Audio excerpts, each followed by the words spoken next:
sorry. Waan hin taane fudhan. Sooressi namni akkasii jechuun nama gaarii jedhama. Yaani namni kun amala qabeessa, namni kun nama danda'a, nama waa baadhachuu danda'u jechuudha malee sooressa qalbiin isaa sooressa jechuun duniyaan jaalatu jechuudha bar. Yaani namni qalbiin sooressaa jechuun yaani nama imaana qabu jechuudha. Kana jechuun maali? Namni kun birriif hin bololu sooressa qalbiin sooressa.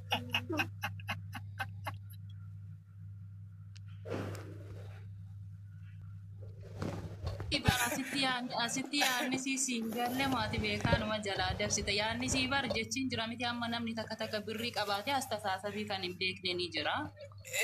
Lakki giifti ani kasirree giifti kaani sirreessee fi siitu akka jettee sooressa jechuun nama waan ati dogoggorte irraa si gorsu, nama waan ati balleessite irraa si qabu, nama siif obsuu jette sooressaaf namni si gorsu eessaan tokkore.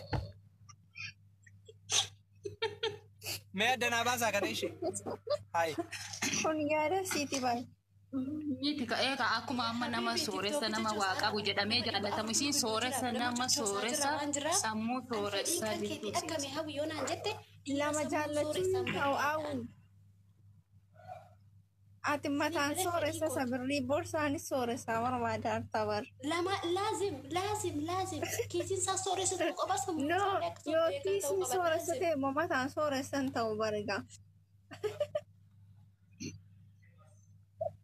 Lama jaallachuun Awwikoo kamii kokaa qaban jira gaafa heerumtina deskiini dhufeen si ilaala. Ayna dhaggeeffadhu gaa rabbi na dhaggeeffadha rabbii fedhaati. Isa booddee jechuudha mana qabaachuu qaba. Roomaantika ta'uu qaba akka warra faranjii yeroo ba'ee deebi'u beebii yenee fiqir yenee qoonjoo yenee maal jechuun jaalala akkana kanaaf anaaf himuu qaba. Itti aansuudhaan hin beeku. Yeroo meeqa tanaasii muu qabdi yeroo meeqa jechuu qabdi. Maal? Yaani yeroo meeqa siin jechuu qabdi guyyarraa. Beebii kan jedhu yeroo silkii dawwatu laazima jedha yeroo manatti galee deebi'us akkasuma jedha dhufee deebinaan anaan beebii naan jedhee isa booddee godhee na dhungata kalas. Roomaantika. Kun roomaantik jaamee jechuudha baradhaa jira keenya. Roomaantika. guyyaadha maraaf namichaan jiru. Yeroo dhufu usme qoyme guyyaa dhage giiftii maal jette guyyaadhuma rafna jedhu guyyaa rafuun hawwi. Raamaadha naamiti. Raama guyyaa hirriibni jaarsaa fi jaartii guyyaa galkan qaba. Oo shamarran keenya bakka tana sirreeffadha. Isaan maa biraatidha. Maaltu guyyaa dhaqee nafa. Guyyaa tan kan itti ta'e kanaaf fedhaniitu guyyaan halkan itti ta'e kanaaf. Hawwiin si barbaada artii bar. Maal kanaaf deema artii baraas na hawwiin. Wallahi billahi. Hawwiin si ta'e kara kanatti deema artii baraas. Kanaaf hin dura bu'ee ka.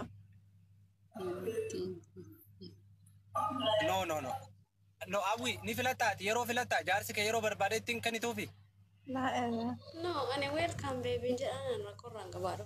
Yes, garuu afaan damma yoo godhee haasa'edha isa yoo afaan isaa damma godhee yenii qoonjoo yenii maal yenii. Dirqama kana way kuno ammumaan tana qabeenya isaati jetta ammuma kadhatam dirqama gisee hunda si gabbaruu qaba yeroo takka yoo halkan yoo yeroo takka fedhe si kadhata. Yeroo waan mi'aa. Guyyaa yeroo takka yoo fedhe si kadhata.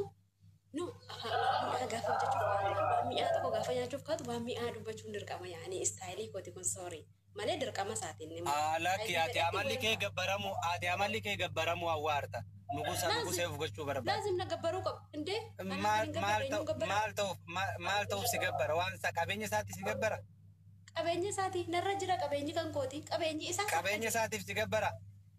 No, sorry, no. Gabbaramu jechuun gabbara samii irratti kufanii kadhatan sun taane gabbaramuu jaalalaati yaani. Guyyaa rakkoodha haa. Raamaa kanammoo naa gaafadhu mee qadir nama akkamii ta'eeti. Isheetti darbu. Laa qorannaa bakka hawwi. Hawwi gaaffii wanti gaafadhu. Eenyu? Mee abdii aggaaroo kanaa deebisiif yaa'u eegareefu summeenuma deebisiif waan inni fedhu yaa'u hawwi.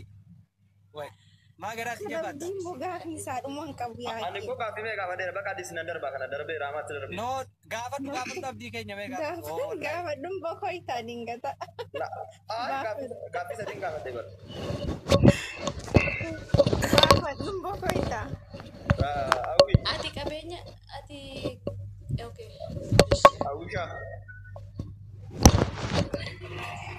tira kasika. Dhiirri tokko gaafa ala deeme gadu. Dhiirri tokko gaafa ala deeme gadu shamarraa irraa waan barbaadu wayii qabaane yookiin bakka akkamitti takabbaata dhiirri tokko gaafa inni bakkee dhufu. Ja'amta mana jaalala jira. Nama jaalala beeku إنما fakkaata. لازم ويلكم إذا كان ويلكم إنكم يفوق أبدر كم سيقالي أكاد برتي لك إن الرجل تفولون قرينا يفوق أبداني كبجان namni liqeen irra jirtu fuula gura. أما قاسل كي راك هسودي دمتي دبرتي تقرأ يا جماعة سأورتي باري لا ترجع قالي هذا وارا بأما دامي كي جابشين أفتو بكيرة duranya kan itu isa bode bisharan kenna fi isa bode shayi barbaadan jedhani shayin kenna miti isa bode gaafin barbaadu nagaa keetti jirta akkam wal ta'e sistemaan ishee bira iyyuu gaafa dhattu amma fakkeenyaaf ana bakkeedhaa dhufe rakkoo biraa natti himte ansiin jaalladhu soori hin barbaadu amalli kiyya na jalaa bada siin illee si jibbaade dubartiin tokko tokko gaafa inni bakkeetti dhufte maaliif dhufte Hawwi shortaan na dhufte hawwi. Turu udah sih kabatannya dia men. Alhamdulillah. Bakal seera mana dhaabateen Mana tadi kabda miti mara ji mas. paarkingii jirtaame. Tadi kabda miti. No hawwi waan akkana haasoftee eenyuun na dhiisa waan isin haasoo jirtu nagartanii jira keenya isin. Paarkingii jirtu paarkingii deebiidha. Hanga eegareefuun waama balaaleeffannaa keenyaa malee hangan takka waan obboleessaa fi abbaa abbeera nuti kun abbeeraasiiti abbaasiiti obboleessisiiti eessumasiiti waan nu daggafu takka dubbattee beeti kanarratti shortaa mitiiti mootiinuu nama dhiisaa jira kenna. Namoonni. Dhaggeeffadhu jireenya biyya lafaa keessatti mudiidhaan jiraachuun dirqama isinillee dubartiif hin hayyee isinillee dubartiif hin azzantanii nuun dhiiraaf hin azzan garuu nuun isiniif azzanna waan isin dhalluuf jechuudha.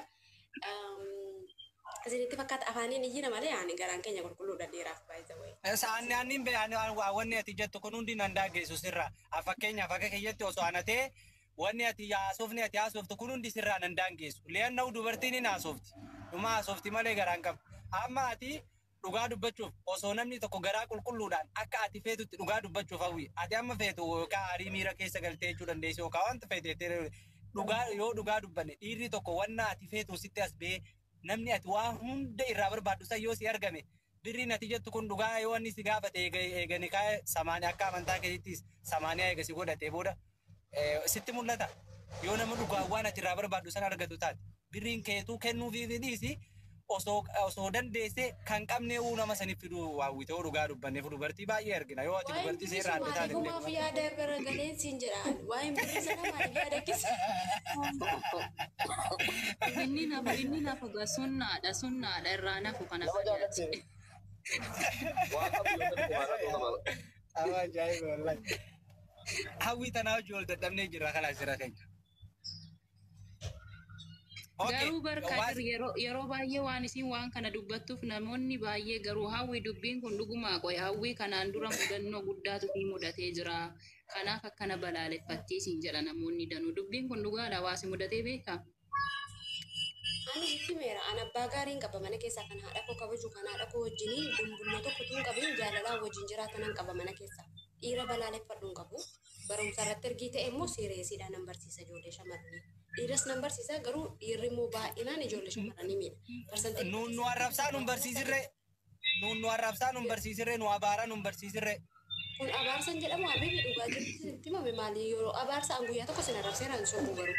Dhiirri qulqullina sana eeggatu jedhee hunda miti garuu ni eeggatanii garuu immoo kan hin eegganne jiru waan ta'eef irraa dubbadheera isa arrabsa. Mee qulqullinni maal fa'a? Mee qulqullinni maal fa'a? Maal fa'a? Ere akkasumaan dhiinimti isaanii lippistiikii dibateen beekuuf vaaziliinii birrii lama dibate kan hin beeknetu jira. Ere harki isaanii kun shokorot jedhee ofiisaatii makiinaa bareedaa ashkara harki isaanii kun ashaaroo fakkaatee yoo shaawariidhaa bahee kan dhufe birrii harkaa fuudhu meeqatu jira. Ere sabichaa yoo miti fette gaafatitti siitu afaan isaanii ere dhadhiisa obboleessa kiyya kan meeqatu jira. Dubbanni malee garuu dhiira hunda miti. Dhiironni tokko jira miti bakka achumatti argitee wasa kummaa salaaltee bakka dhiira jechuun kana jechuudha kanatti jettu meeqatu jira. Garuu dhiira hundaa miti. Irraa baradhaa dhiirooche dhageeffadhaa. Habiibtiin teessan yeroo takka isin argitee lammaffaa keessi ni qofa. Iddoon kun Sudaanii jedhee kunoo achi ciincaas shittoo Sudaaniidha.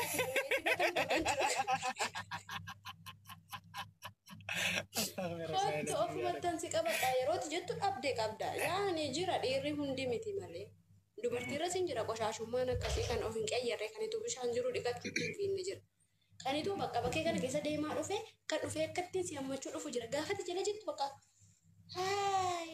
hawwi waggaa 10 bishaaniin gallee kan jedhamutu jira yaa'ani wal beenna baareen dubbannu malee koo. Garuu dhiira hundaatii miti kan akka kanaa keessa jira. Irraa immoo dubbachuun dirqamadha. Of course ofaa baruma. An dubartiis nan jedhaan dubartiin illee dhiqadhaa jaarsa keessa biratti maal hojii wayyaa hojii ittiin hojjetaa ooltan teessanii abbaa manaa keessan hedduu jedhee haasa'eera ijoolleen meeqammee kana jibbanii jiru sababa kanatti.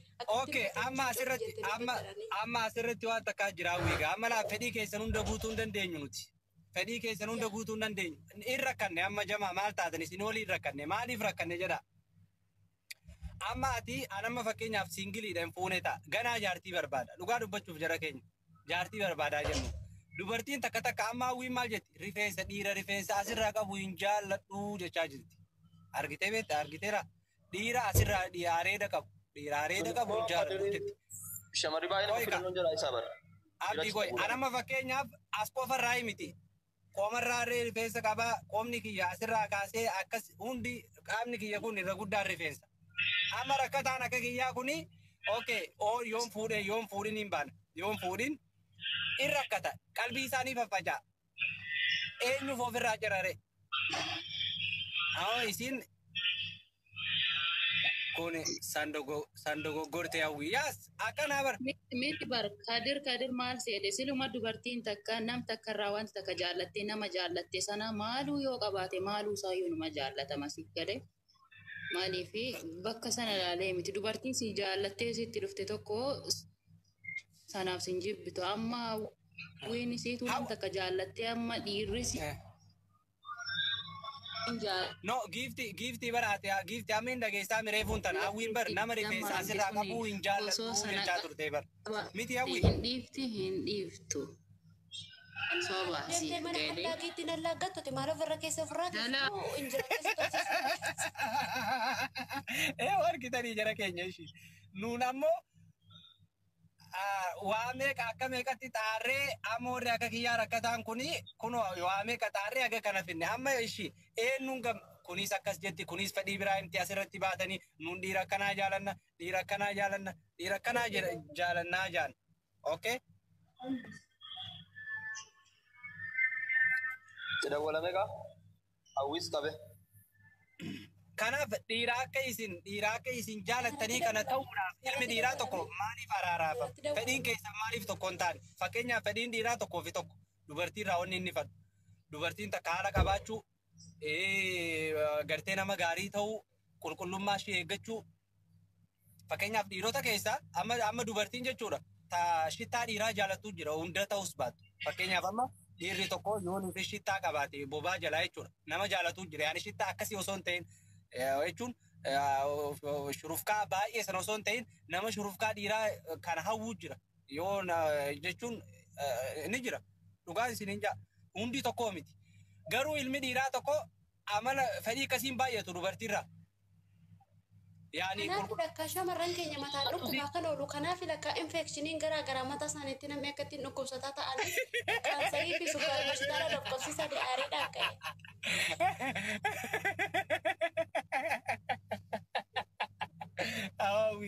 bakka asii walii galuudhaaf rakkanneerraa nuuf si jidduutti waraanni addunyaa sadaffaan banamuuf ta'a eeggadhu yeroodhaan karaa keetti deebi yookaan addunyaa sadaffaa kan taane akka Israa'eliif Filistiiniitti. Okay, ishi ammas waa biraa si gaafadha. Dhuufuun jaarsa keetti sitti xiroofti. Jaarsi kee yoo si biratti dhuufee rakkoo qaba. Deebisi. Ani dhuufuu isaa takkaa dhuufuu bititi. Afaanum isaa hojjechaa tokko waan irratti hin tola. Wallahi soofti. Wallahi maal jette? Maal jette hawwi? Maal jette? Mee deebise maal jette? Ati xiqqoo isheen qaanfattu jaarsi kiyya dhuguma na bira taa'ee dhuufuu dhuufa. No. Bakka hawwiin jaalala waan jaamu ganaa isitti haaraa jechaadha. Dhugaa dubbachuuf osoo jaalala namaa hojii seeraan gaggeeffattee jiraattu argitee jiraattu ta'ee. Garaa kaasaa qaba moo maal ta'e? Hawwiin jaalala yaa rabbi hawwi bakka dhaggeeffadhu yoo niila jaartii kiyyallee ta'u yoo jaartii qabaadhee jaartii kiyya siif hayyamsiisee ani jechaadha dhaggeeffadhu dhugaa siin jaa osoo anaa ta'e jaartii kiyya si hayyamsiisee dhufee cinatti jaalala si barsiisuutu akkanarra jiruun of qabaan silaa ta'e jechuudha dhugaa siin jedha li'aanna'u amma dura jaalala hin beektu hin baranne jaalala dhiira nama takkaa wajjin dhugaa akkaatiin jiraatiin argee jira garuu halaalatti si madeessanii jiran. Ati madaa halaala san waa hunda akkasumatti qabattee nuun balaaleffatta miti. Ndaa'um dooktara gaafadhume dhuufuun jaarsaaf jaartii waliif dawaadhaa jedhan. Gaafadhu dooktara maal kolfitaa miti. Waree.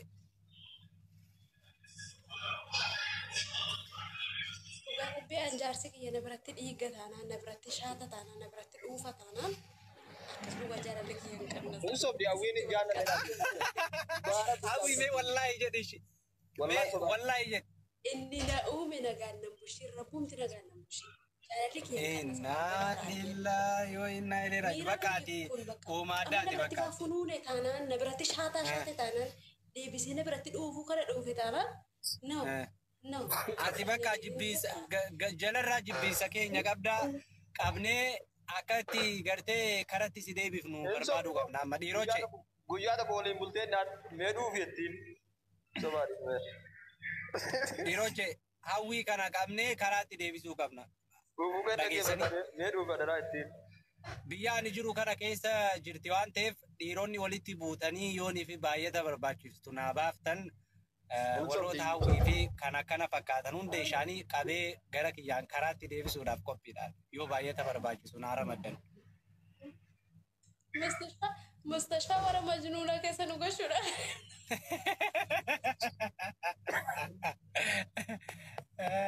Hawwii fooloo baatti maashoon. Mustashfaa warra maraatu keessa amaan nu geessuudhaaf deemtamoo maalajji walitti nu sassaabdaati. Hai maal goona reewwi akkaataan kee bara hedduu nutti ulfaachaa jira dhugaa dubbachuuf. Hai. Gaafumtu keetu amma fakkeenyaaf gaafiin ati gaafattu namni si gaafatu hin salphata ka ati deebistu immoo ni ulfaata dhugaa dubbachuuf hawwi. Baay'ee ulfaata. Waan jette mana ifi kan itti dhuufanii fi kan itti quufanii. Komantii dubbisi hawwi. An dirqama jaarsa kee ta'e bakka si biraa gabbee dhuufee sitti deebi'uu qaba. An dhugaa rabbi obboleessi kiyya jechuudha abbaan kiyya na biratti dhuufanii hin beekan si jammar dhiira isaan si bira jaarsa qooyi hawwii ammaas dubbii biraa fiddeerta ati kuni ajaa'iba qabda akkam ati tuni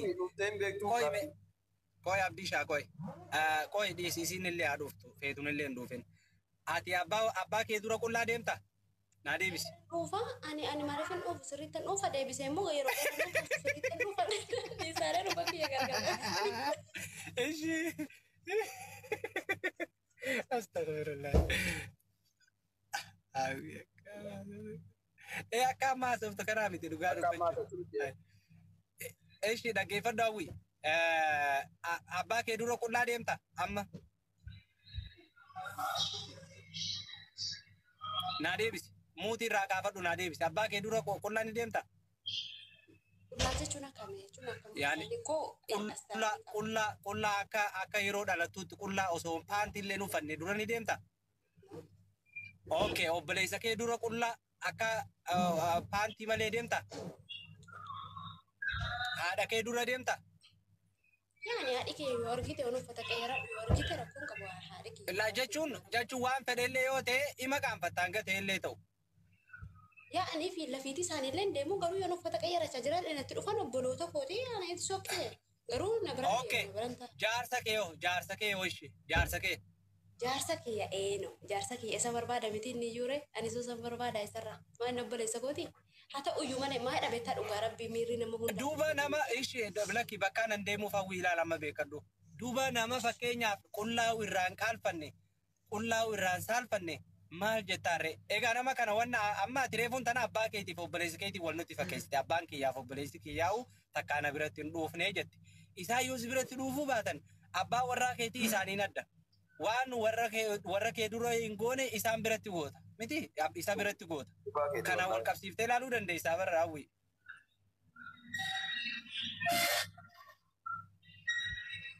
Yaa sirriidha bar nan godha waan nan ilaame fakkeenyaaf maal dhabeetta akka kootta akka hawwiitti jechuudha abbaa manaa kiyya waan nan godhu biratti waan nan godhu qaba kanan biratti hin goone immoo qaba. Sii galee maal biratti abbaa warraa kee bira maal hin goone? Maali wanni hin goone abbaa warraa kee biratti? Amma fakkeenyaaf kan abbaa manaa kiyya beela biti taa'e immoo yoo abbaa manaa kiyya beela biti taa'e immoo. Gudii nu qabatee usaame. Gudii na qabatee usaame. Immoo abbaa manaa kiyya bira taa'e immoo. Daa'ima koof abbaa manaa koo bira taa'e immoo waan nan uffadhu qaba abbaa manaa koo biratti. Innillee waan dhoksitu qabu waan hunda isaan beekuu bareekkoo abbaa manaa. Maaduma. Kanaaf siin jedhaa bar hawwiyaatii kun ganaa jaalala hin barree. Haadhi keetillee akkaataa itti ila dhaggeeffadhu hawwisha. Teknooloojii ammaa. Teknooloojii dhiisi. Nuti aadaa qabna laal. Aadaan wallahi hawwishaa dhaggeeffadhu. Oromoon jechaadha. Ani aadaan nan gashu keessatti aadaan kiyya nan gashu nan jaalala. Okay akkasiimi akka ati jettu kun hin jirure. Eenyummaanuu akka ati jettu kana hin jirure. Fakkeenyaaf amma namni tokko ati abbaa warraa keetii miira qabdu ittiin ibsattu taanaan abbaa warraa kee miira qabu sittiin ibsatu taanaan akkamiin waliin jiraattu isinii kun akka ati bara amma rakkoon kee reefuun tana naafsiteerta la. Jedhaa jirtu isanii dhuufuu na biratti luka ol qabee dhuufuu kan taasifte bareetiin gogaa akka waan garaan kaasaa jiru koo isa koo miira ibsachuu waan biraadhaa garaa kaasaa immoo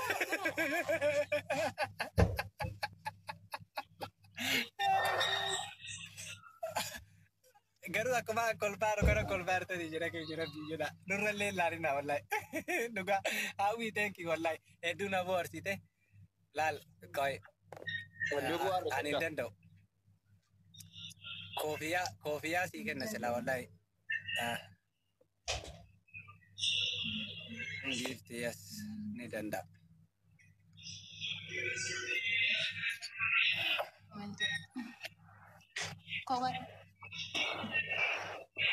Komentii gadadhee dhumayyuu laalaan jirru na yaadde.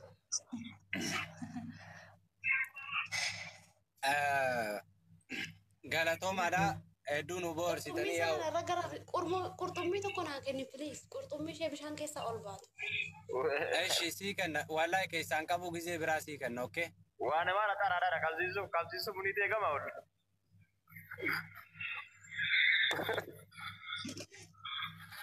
Gizee biraa sii kenna asumaan akkuma reefuun jedhee ijoolleen do'aa keessa jirtan warri wanna biyya keenyaa barbaaddan na dubbisa meeshaa biyya keenyaa jechuudha yaa maal jedhee isin hima qoloollee shiroo barbaree hunduma isaa waan nyaatamu na dubbisa isiniin jedha yaa'u. Bilbila deengadina argite imoon naabaa odidee imoon karra imootiin fayyadamtaa. Ani koo ijoollee biraadhaaf ilaallu siif ilaalle malee feesbuukii kodhaan kottaa hawwii beesti jedhiite. Anaafillee Feesbuukiin fayyadamu waan. Inni bilbilli dheengaddan si erga garuu ankeenaa ergi bakka ankeenaa ergachees. Anaafillee na ergi. Warras keessa jirtan dhibbi sadii guutuun keessan foloo na godhame. Warras keessa jirtan. Anaaf giiftii qofaaf ergi. Namni dhibbi afurii inni kan fooloo. Giiftiin xinnoodha. Giiftii kana dabale birriin irra ganna. Bilbilli kan koodhumti 19 Giiftii ati oguu isiin si ergite anaaf ergi. Giiftii na ergati. Si kolfisiisaan oola giiftii na ergisi bashannansiisa. Kuno hawwishaa koofiyaa siin kennine. Gahaa miti inni gahaa miti.